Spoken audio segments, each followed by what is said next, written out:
estimado y querido Andrés Manuel López Obrador, presidente de los Estados Unidos mexicanos, distinguidas invitadas e invitados, querido México, gracias por la oportunidad que nos das de traer el abrazo agradecido de Cuba a tus hermosas celebraciones patrias por aquel grito de dolores que tanto afán libertario despertó en nuestra región hace más de 200 años. Entre todos los hermanos que nos dio nuestra América, México cuenta, por muchas razones, como uno de los más entrañables para Cuba. Ese afecto que une a nuestras tierras comienza con el deslumbramiento que nos provocan sus huellas profundas y diversas en la literatura y la historia de América.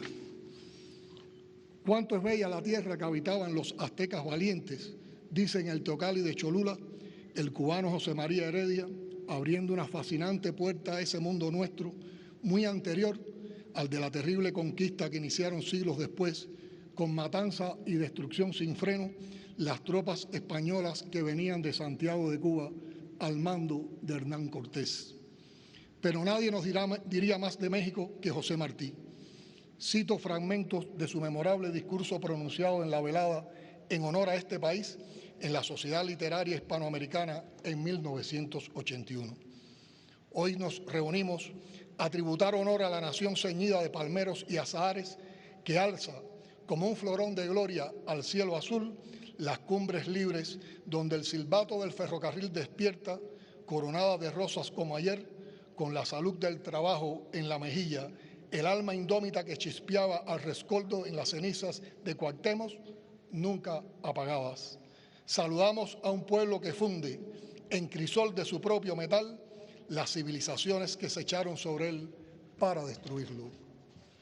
Más adelante, refiriéndose a la significativa fecha que conmemoramos hoy, Martí expresa: 300 años después, un cura citó su aldea guerra contra los padres que negaban la vida de alma a sus propios hijos. Era la hora del sol, cuando clareaban por entre las moreras las chozas de adobe de la pobre indiada. Y nunca, aunque velado 100 veces por la sangre, ha dejado desde entonces el sol de Hidalgo de lucir. Colgaron en jaulas de hierro las cabezas de los héroes, mordieron los héroes el polvo de un balazo en el corazón, pero el 16 de septiembre de cada año, a la hora de la madrugada, el presidente de la República de México vitorea ante el pueblo la patria libre, ondeando la bandera de Dolores. Fin de la cita. Por sus características, el proceso independentista mexicano, que iniciara con el grito de Dolores protagonizado por el padre Miguel Hidalgo, un día como hoy en 1810, y se consumara 11 años después con la entrada del ejército trigarante en la Ciudad de México, tuvo un notorio componente de reivindicaciones sociales e indigenistas que lo diferenció de otros procesos que tipificaron a la época de las independencias. Su impacto fue, sin dudas, extraordinario en la lucha libertaria y anticolonialista de nuestra región y particularmente en Cuba. Recogía aspiraciones ancestrales de pueblos enteros que habitaban el territorio no solo mexicano, sino también de Centro y Suramérica y de las Antillas. Reivindicaba a todos los sectores criollos pobres, blancos, negros y mulatos, sumidos en la miseria, el hambre y la explotación, y se oponía a la esclavitud del negro.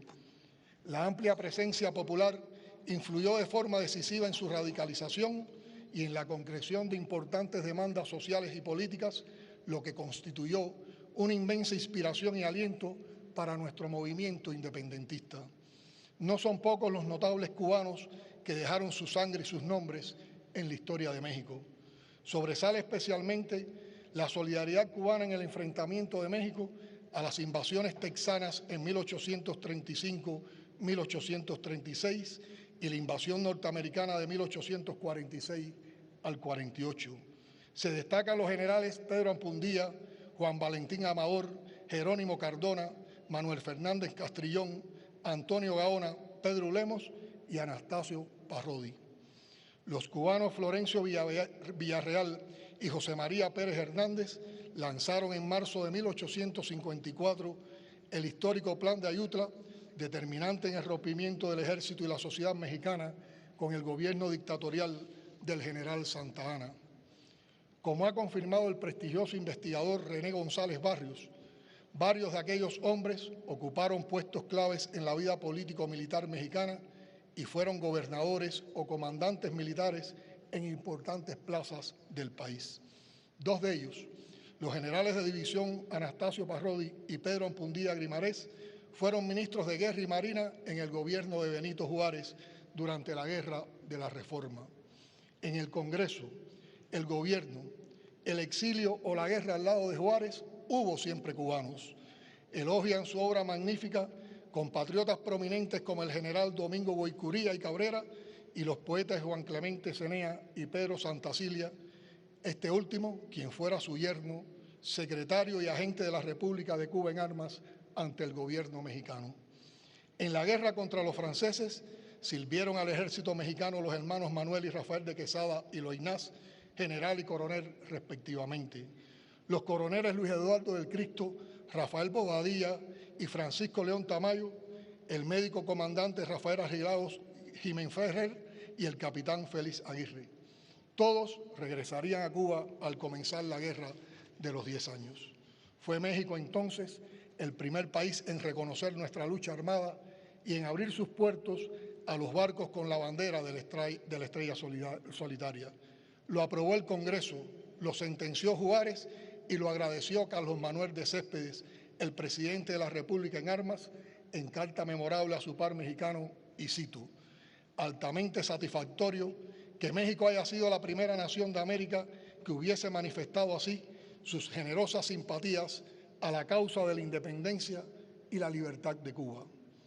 Una de las principales tareas que entonces cumpliría Pedro Santacilia con el consentimiento de Juárez fue enviar a Cuba un selecto grupo de militares mexicanos para contribuir a la formación y entrenamiento del naciente Ejército Libertador.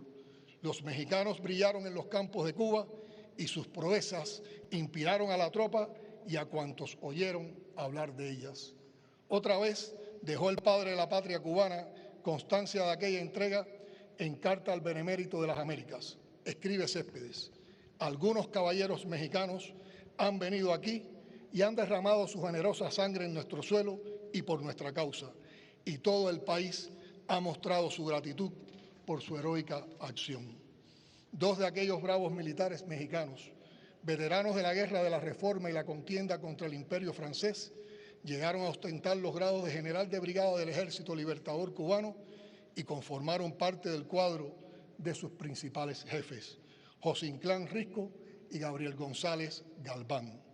Queridas amigas y amigos, por esa memoria entrañable que compartimos, nos estremecen e inspiran estos actos que reverencian la historia y volvemos una y otra vez sobre cada línea escrita para México por José Martí, quien enlaza para siempre a nuestras dos naciones en toda su obra, pero especialmente en las cartas a su gran amigo mexicano Manuel Mercado.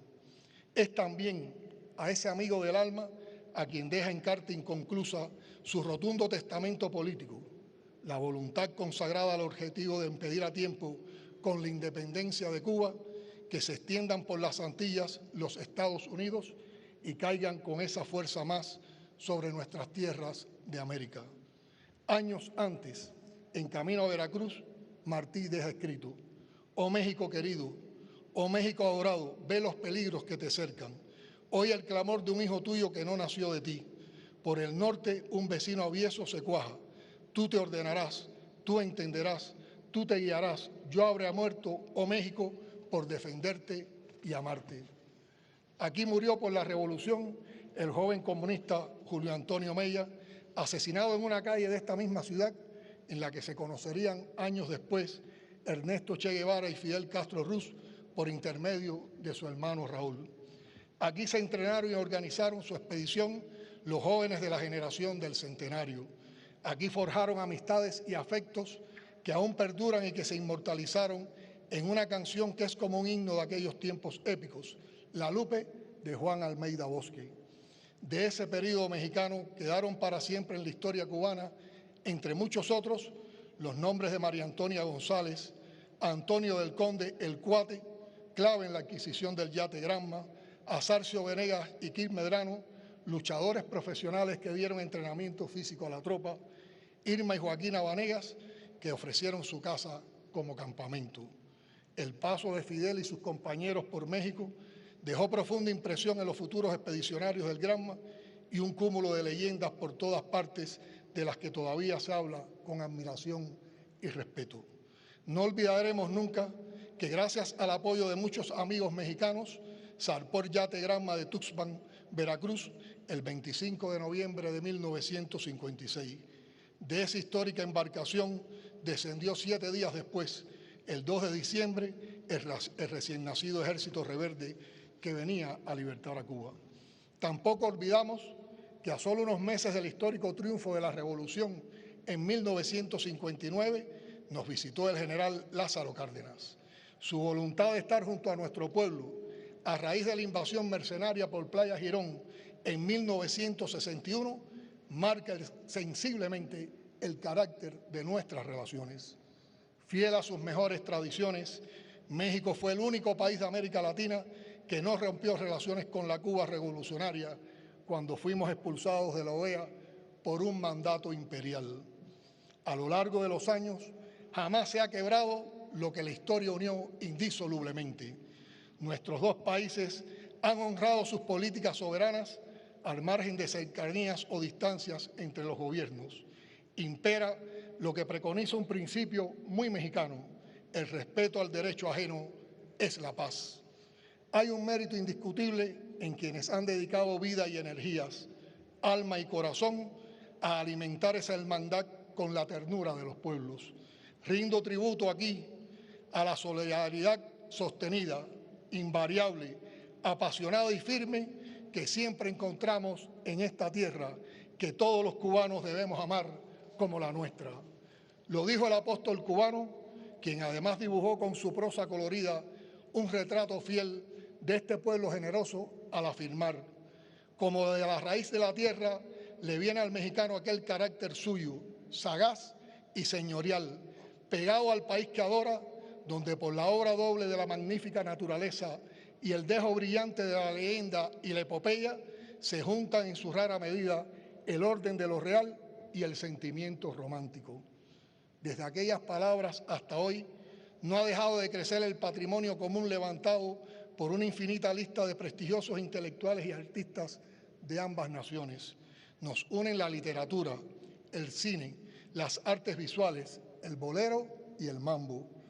Podría decirse que el significativo intercambio cultural entre México y Cuba alcanza todas las manifestaciones de la cultura en su más amplia sección, por cuanto no es menos influyente la relación en el deporte, especialmente el béisbol y el boxeo, donde la conexión se da tan natural y profunda que por momentos se pierde el origen exacto de obras y hechos, y hay que concluir que proviene de ambos. Amigas y amigos, por esas y otras razones que no caben en un discurso necesariamente breve, es un gran honor participar en el desfile militar que conmemora el inicio de la lucha por la independencia de México y expresar nuestros sentimientos ante su gobierno y su pueblo. Lo hago consciente de que es un reconocimiento a los lazos históricos y de hermandad existentes entre México y Cuba, una muestra genuina de aprecio, cariño y respeto que agradezco profundamente en nombre de mi pueblo. La decisión de invitarnos tiene un valor inconmensurablemente mayor en momentos en que sufrimos los embates de una guerra multidimensional con un bloqueo criminal recrudecido oportunistamente con más de 240 medidas en medio de la pandemia de la COVID-19 que tan dramáticos costos tiene para todos, pero en particular para los países de menor desarrollo.